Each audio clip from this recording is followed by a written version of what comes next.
Have you toured a few memory care communities and thought, absolutely no way is my mom moving in there?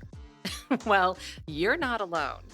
I'm your host, Valerie Borgman, and today we're taking a look at when a regular assisted living might be okay for someone who has early Alzheimer's and when it might not.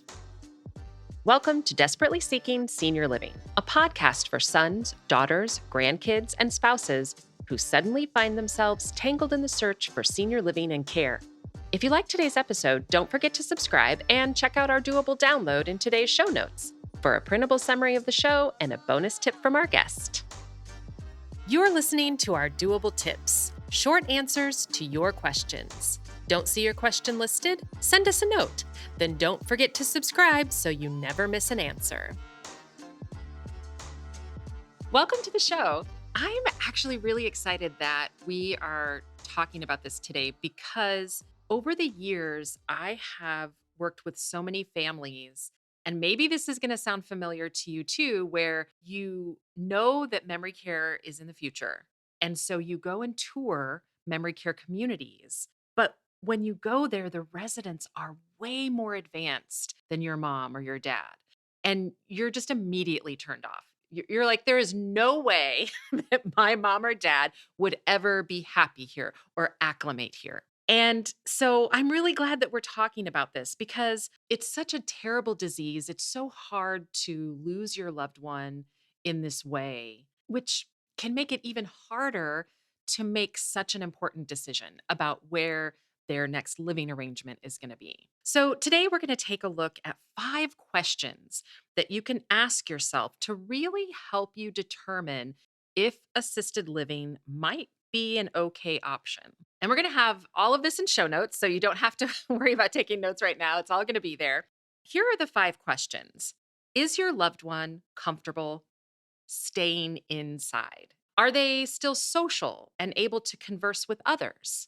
Are they able to read and follow directions fairly well? Do they enjoy participating in activities, no matter how small or involved the activity is? Are they generally able to ask for and accept assistance? So, number 1, is your loved one comfortable staying inside? And another way to say that is, are they exit seeking? So, this is the term that applies to someone who is actively trying to walk out the front door, or maybe they follow people that are leaving, or they talk about leaving a lot. I had a client once, and his mom's house was, for those of you in Washington State, it was on Whidbey Island. But they were looking at senior living communities in Kent.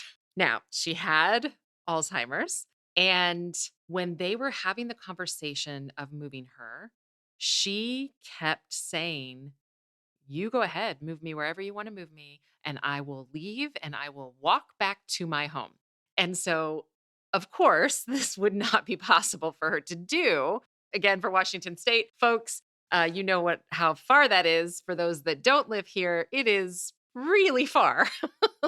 And so it was a real struggle for this family because she was social and she was very talkative and friendly, but was not making safe decisions for herself any longer. And so they really needed to make this move happen. And they were really struggling with memory care because there just didn't seem to be as many active folks that were in the memory care communities they were looking at. But at the same time, their mom was determined and they knew that if they moved her into a regular assisted living, there was no way she wouldn't try to walk right out that door and just walk. And of course, that is not the situation that you want to find yourself in. So they had to change their perspective and they had to be okay with moving her into this safer environment. Let's talk about that. Like, one of the main differences between assisted living and memory care is that memory care is secure or locked. Most communities are going to use the word secure because a lot of families don't like the idea of their loved one being locked up. I mean, it sounds terrible, right? But that is the main difference, If your loved one has any tendency at all toward actually leaving, then you probably don't want to consider a regular assisted living. Now, I know what some of you are thinking. Some of you are thinking, well, it's not that bad. I really don't think that my dad would actually leave. Yeah, he's kind of wandered off a couple times, but he was just going for a walk. I totally get it. I really do. I have worked with families who have moved forward. There are assisted living communities that are willing to give it a try and see if it works out. But more often than not, like 90% of the time, they're making a move to memory care within the month. So it's something to really, really take a hard look at. Okay, question number two. Is your loved one still social and able to converse? And I'm going to actually add another question here, like a follow up question. Do you find yourself getting annoyed when having a conversation or trying to have a conversation with your loved one who has Alzheimer's? If you are nodding your head, yes, you are not alone. So here's the thing, this point is actually more about the other residents in an assisted living because 99% of those residents will not have any cognitive impairment. And I'm just going to say it, even seniors can be bullies. I had a family once whose mom moved in. And granted, she had moved in before her symptoms showed up. So, it evolved and it became a situation where she was really struggling with conversation. She was repeating herself a lot. She was covering it pretty well, like saying yes or nodding her head, but not really participating. And they actually had a situation where the other residents at the dining room table started to shun her. They did things like, "Oh no, that seat's taken," and wouldn't let her sit at the table anymore. If they're not really able to participate in conversation any longer, then it really might be time to either consider memory care if they're already in an assisted living building, or that maybe assisted living isn't right. Number three, are they able to read and follow directions fairly well? Assisted living means that your loved one will be alone behind closed doors for long periods of time. And actually, I have another question. So, I started this with 5 questions, and we're gonna end up with 7, I think, here. Okay, so this is actually another really great question to ask yourself. Are they safe behind closed doors? Can they read the activity calendar? Can they keep track of time so they don't miss lunch or dinner? Another family I worked with used sticky notes, and literally the apartment was covered with sticky notes. There was a sticky note on the refrigerator that said, lunch is at noon and dinner is at 5. There was one on the back of the door with an arrow pointing to the right, and it said, elevator. They had sticky notes in the closet on each outfit on hangers. And one was, Monday, Tuesday, Wednesday, Thursday, so that their loved one would remember to change their clothes, which, by the way, is another dignity issue going back to the bullying. But their loved one was able to read the sticky notes and comprehend and follow the directions.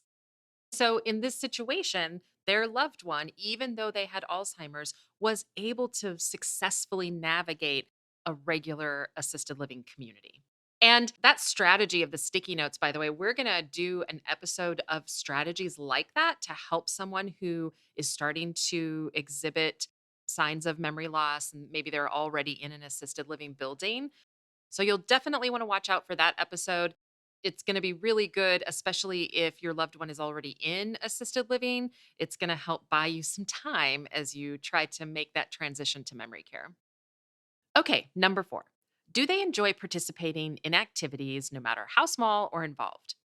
So let's say your mom loves listening to music, but if she isn't able to make her way down to that piano player at 6 p.m. on a Wednesday night, or when she gets there, she gets fidgety, she can't really focus, and maybe even ends up disrupting the other residents, then assisted living may not be the best fit.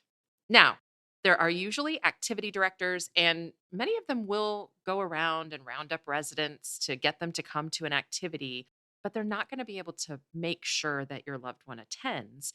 And they most likely wouldn't have the staff or training to help if she starts to become restless at the activity. Now, one final point here is that because it is assisted living, you could actually pay for what's called escort. And this would be someone who brings your loved one to the activities that you predetermine would be enjoyable and even to and from meals. But again, they're not going to have the staffing to be able to stay with your mom if she became restless and distracted. That's the extra attention you get in a memory care community. Number 5, and our final question: is your loved one generally able to ask for and accept assistance? Standalone assisted living communities staff for residents who can press a button when they need help, who can communicate their needs, their likes, their dislikes, and who can get comfortable with receiving care like a shower. So, if your loved one is struggling in this area, it's important to keep in mind that assisted living isn't going to have the staff trained to anticipate those needs or to know how to respond if they refuse that care. You might remember we had an episode, oh gosh, I think it's been several weeks back. It was a family talk episode with author Rosie Mankes. She talks about that moment when her mom refused a shower. Now, in this particular situation, they discovered that the reason that she refused that shower was because it was a male caregiver. In a regular assisted living, when something like this happens, the staff is not trained for someone who has cognitive impairment. No matter what level that memory loss is at, when there's a trigger, it can cause a reaction, it can cause an issue. And without that training, they may not know exactly how to work around that. In the assisted living environment, if your mom refuses a shower, the staff just notes it, refuse shower. And just as an aside, it's important to understand that there's something called residence rights. And this is whether you're in assisted living or you're in memory care. And so your mom, your dad, they do have a right to refuse that shower. The difference between assisted living and memory care is what the staff is able to do next. When you get to a memory care community, they're going to be able to strategize ways to get your mom to take that shower. Whether it's trying again in 15 minutes or an hour, they have the staffing to be able to do that. Or we've talked a lot in recent episodes about therapeutic lying. And so they may be able to strategize with you things that would actually get your mom to take that shower. And maybe it's, oh, your daughter is getting ready to come and take you to lunch. Whatever stage of their memory loss, you can come up with creative ideas to maybe get them to take that shower. And when we're talking about memory care, they have the training and they have the time to be able to do that. They have the extra staffing. Now, I know that there may be listeners who have had bad experiences in assisted living and or memory care. And so I want to acknowledge that the staffing we're talking about and the training that we're talking about may not be the case for every single community. So questions about training and staffing are definitely things that you should ask when you're looking at a new community. Now, there are also communities or campuses, sometimes they're called continuing care, that have an assisted living building and then they have a memory care building, or they have a wing for memory care. And so some families do choose to try out that assisted living side, knowing that there's memory care right there in case they need it.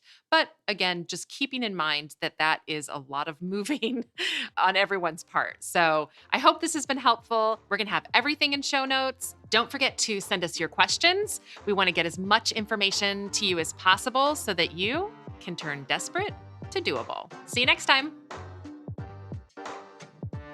Today's episode is brought to you by ClearPath Senior Living Solutions. ClearPath helps families find assisted living, memory care, and other resources.